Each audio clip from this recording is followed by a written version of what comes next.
I am Eyal Altshuler. I'm a software engineer in Stratoscale. Specifically, I'm part of the team that develops the software-defined solution in Symfony, which is our product. In this presentation, I'll present the project I was working on, which is embedding Redis inside our product and making it highly available as a cluster. The structure of the presentation is as follows. I'll start by presenting Stratoscale and Symfony, which is our product, and then tell about some of its main components, which motivates why we use Redis at all. Then I'll try to explain, try to convince why running Redis inside our clusters is complex. It's not a trivial task. Afterwards, we'll see what is our system architecture, and then we'll go over the use cases and see how it helps us achieve the requirements we need from Redis as a centric database in our product. So first about Stratoscale. Our area, our domain is the transition of many organizations from running and offering their services and applications from in-house data centers towards public clouds, such as Amazon Web Services. And just to mention, by doing this, they earn the benefits that listed here, such as scalability and fast time to value. And this is what Stratoscale offers. So we offer our customers an on-prem experience of AWS in their in-house data centers. We let them have an experience which is identical to having Amazon inside their data center. They are able allocating virtual machines, allocating virtual private networks and virtual storage. And everything is using a very easy to manage API, which is actually identical to AWS API. Having such API enables them using the same tools they use with AWS, and additionally, they can easily migrate or port if they want everything from their in-house Stratoscale product towards Amazon. And back, yes. One of the main components in AWS that they offer to their customers is the S3, the object store, which is a mechanism in which users can allocate what's called data objects. One of the main characteristics is the number of objects can be huge, and this component is very easy to scale. Now, as providing a product which is AWS-like, we offer our customer an S3-like service, which is our object store. And we chose using Redis as our key value storage for managing the metadata about the object our users have. And as having Redis as part of a storage engine, here are our requirements from Redis. So we first need its data being persistent, as the clusters might get down. We want to support multiple number of nodes of machine inside the customer's cluster, so we want Redis being highly available. And in addition, we want to support a huge number of objects, which means that we need to scale. So therefore, we run Redis in its cluster mode. Now I want to explain the settings, the setup on which our product runs, and I want you to get convinced that this setup is complex. Okay, the main thing to keep in mind is that the set of machines, our product is distributed. It is installed in every node or in every machine. This setup is very dynamic. As written here, nodes can always be added, they can be removed, and they can fail and they can get stuck. And we assume that all such changes are not scheduled, and we assume that things are very not stable, and changes happen all the time. So here's just a simple scenario, just to demonstrate. So I'll start by a cluster of 6 nodes. And then I understand that I need more computational power and even more data storage. Then I add 6 more nodes to my cluster, and as part of our product, we understand that we want to balance, we want to move services from nodes to another, even we want to migrate some data before nodes, from nodes to some other nodes for keeping the load over the nodes even. But then something bad happens, or I want to take some machines into maintenance, or I don't know, maybe they have physical problem, and so assume suddenly nodes 4, 8, and 12 are out of the cluster. They're taken out and removed, and a sudden response to such a scenario should be recover any capability that was running in this node. I just remind you that this happens behind the scenes, and we let our customers enjoy their VMs and storage and services and so on. Then, as we are software defined only, and we run our services together with our customer services, we assume that software always can fail or get stuck. So this is a blue screen icon. In this scenario, you see that nodes 5, 6, and 7 failed. So even if I run a very, I don't know, a well-debugged service in node number 6, it might be a bug in another service that made my machine fail due to memory consumption or something like this.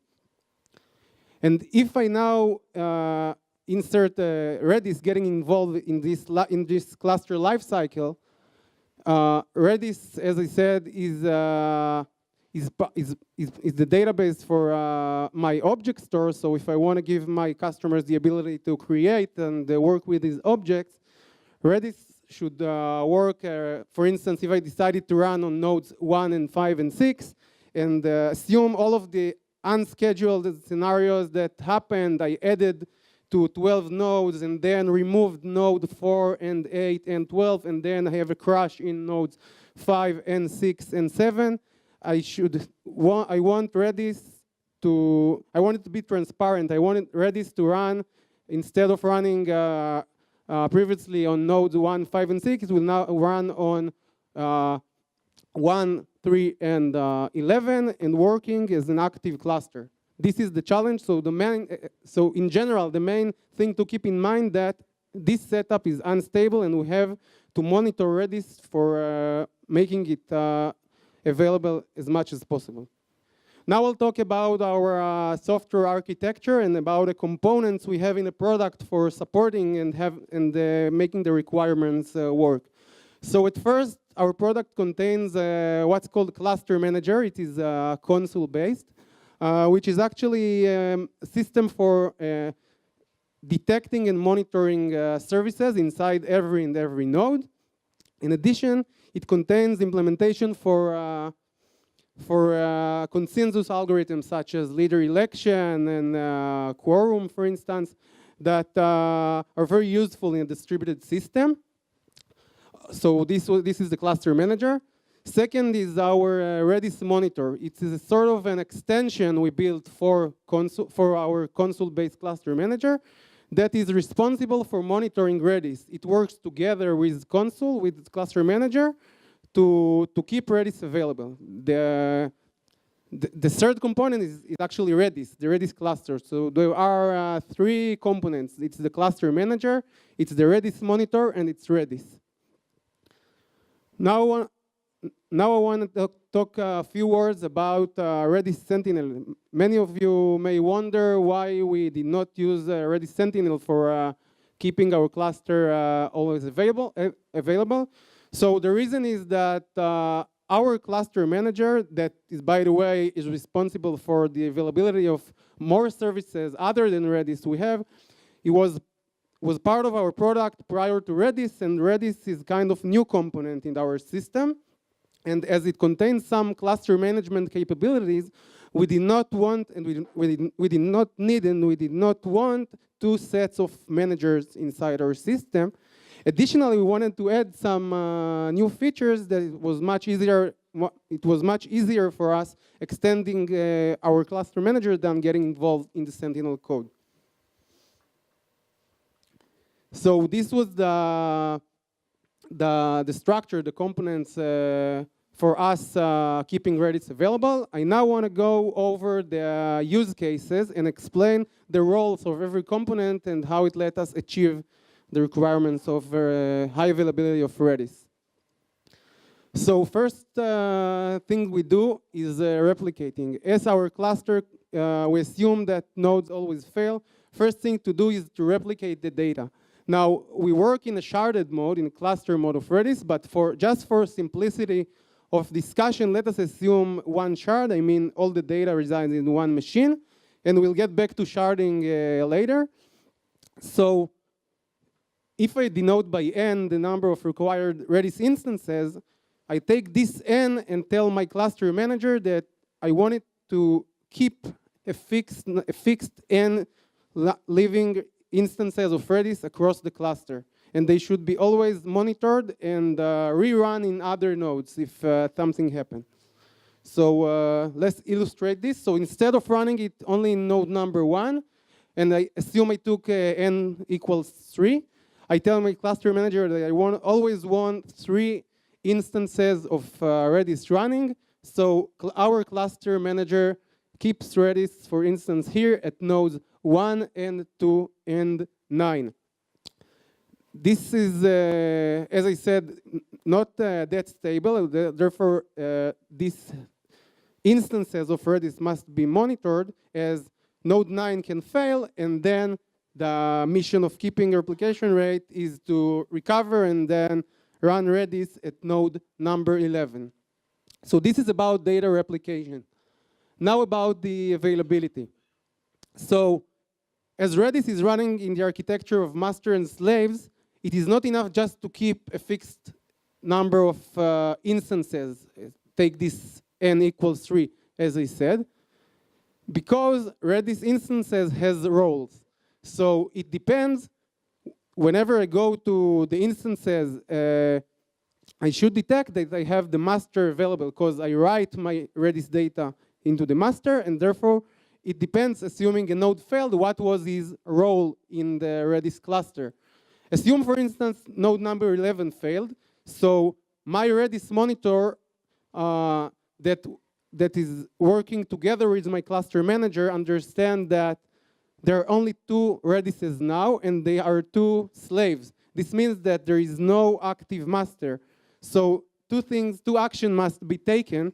So as I said, 3 instances must run. So we, for instance, recover Redis at node number 6, but we should take one of the 2 nodes, node number 1 or node number 2, it doesn't matter, one of the 2 previous slaves, and choosing it as the new master.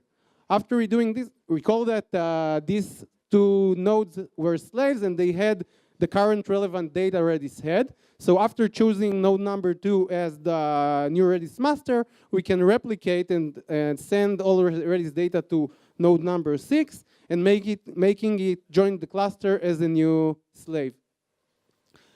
The example of slave failure is simpler because we just understand we have a master, and we should just take this new instance and replicate the existing master.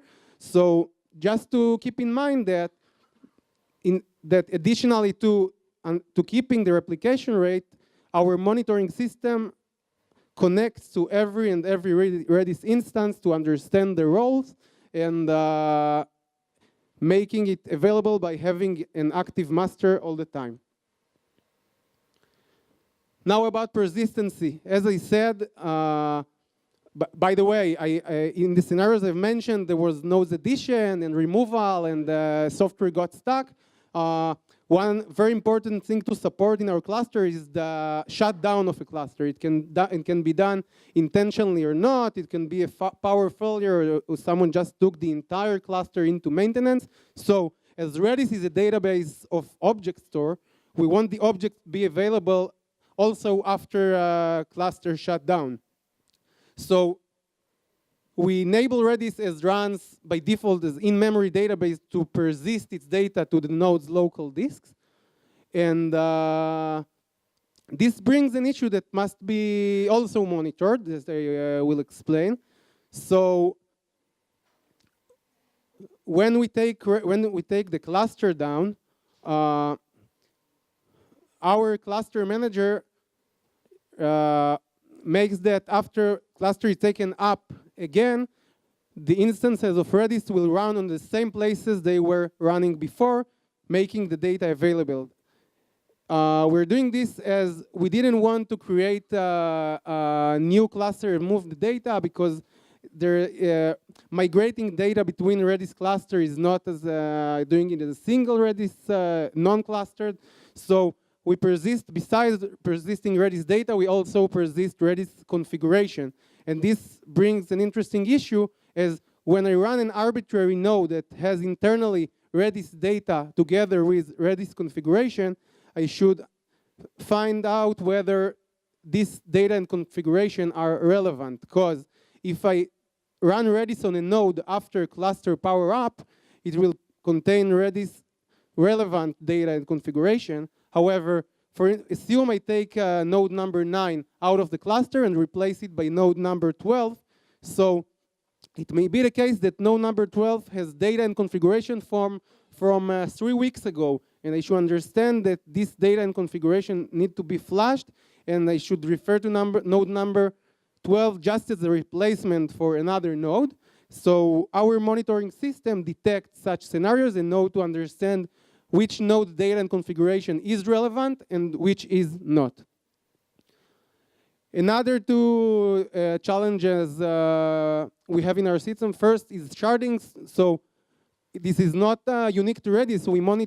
We are monitoring the memory consumption of every service we offer in our system, and supporting millions of objects is different than supporting billions of objects, and the number of Redis instances should be taken dynamically according to the required data inside it. So we can monitor every shard of Redis and understand if we want to reshard and set up more Redis instances. For instance, if I want to work with replication rate of 3, but then I want to shard, I will run 6 instances of Redis having 2 shards or 2 masters, each having 2 slaves, just for example. Another development was a wrapper we developed to the existing Redis client, because if you think of a Redis client library, it should be initialized, but in our cluster settings, it's not that clear what is the address of the machine in which Redis runs, because Redis is moving all the time, right? So when I want to initiate a Redis client, I wrap it by code of us that first connects our cluster manager and ask it about the current addresses of Redis. Then these addresses are cached inside the client that can work in Redis, but due to something that happened behind the scene, Redis might have been moved, and the clients get some of an exception that Redis is not available anymore. So our wrapper library know how to catch such a scenario and connect to our cluster manager for getting renewed addresses to which Redis have been moved. So this is about our Redis client. And just to sum up, so at Stratoscale we run a Redis cluster, and we wanted to support persistency, high availability, and scalability. And the spatial issues that the settings running the cluster are complex. Nodes are added, nodes are removed, and they can always fail and run everywhere. And cluster can get smaller and larger every time. And the last thing is that Redis is the database having the metadata about our Symfony's object store component. And that's it. Thank you.